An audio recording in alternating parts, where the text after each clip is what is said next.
দেশের অন্যতম শীর্ষ ব্যবসা প্রতিষ্ঠান ট্রান্সকম গ্রুপের চেয়ারম্যান লতিফুর রহমানের মেয়ে শাজনীন তাসনিম রহমানকে ধর্ষণ ও হত্যা মামলায় মূল আসামি শহীদের মৃত্যুদণ্ড বহাল রেখেছেন আপিল বিভাগ। তবে খালাস দেওয়া হয়েছে বাকি 4 আসামিকে।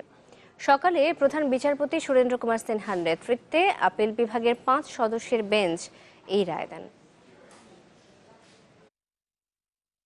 1998 সালে 23 এপ্রিল গুলশানে নিজ বাড়িতে খুন হন ট্রান্সকম গ্রুপের চেয়ারম্যান লতিফুর রহমানের মেয়ে শাজনীন তাসনিম রহমান।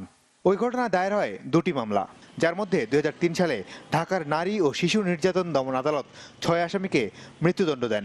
2006 সালে হাইকোর্ট 5 আসামি হাসান, শহীদ, বাদল, মিনু ও পারভিনের মৃত্যুদণ্ড বহাল রাখেন। খালাস পায় 1 জন। 10 বছর পর হাইকোর্টের দেয়া 5 জনের মধ্যে শুধু শাজনীনের বাসার কাজের লোক শহীদের ফাঁসি বহাল রাখলেন আপিল বিভাগ। খালাস দেওয়া হয়েছে মৃত্যুদণ্ড পাওয়া হাসান, বাদল, মিনু ও পারভিনকে। আপিল বিভাগ শাজনীনের ব্যবহার করা মামলাটি বাতিল করে দিয়েছেন। এই মামলাতে শুধু একজনকেই মৃত্যুদণ্ড দেওয়া হলো, এই বাড়ির যে কাজের ছেলে ছিল তাকে, অর্থাৎ শহীদুল ইসলামকে। অন্যান্য আসামি যারা ছিল ইঞ্জিনিয়ার হাসান এবং মহিলা কাজের লোক বা অন্য একজন ব্যক্তি, তাদেরকে খালাস করে দেওয়া হয়েছে। আপিল বিভাগ বলেছেন যে এই মামলাটি অচল, এই মামলাটি করাই ঠিক হয়নি এবং সেই মামলার কার্যক্রম এখান থেকে বন্ধ করে দেওয়া হয়েছে।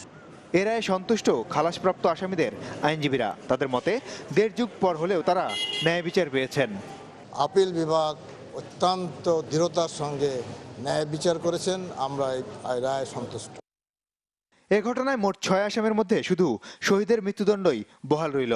খালাস পেলেন বাকি 5 জন। মাসুদ রহমান, চ্যানেল 24, ঢাকা।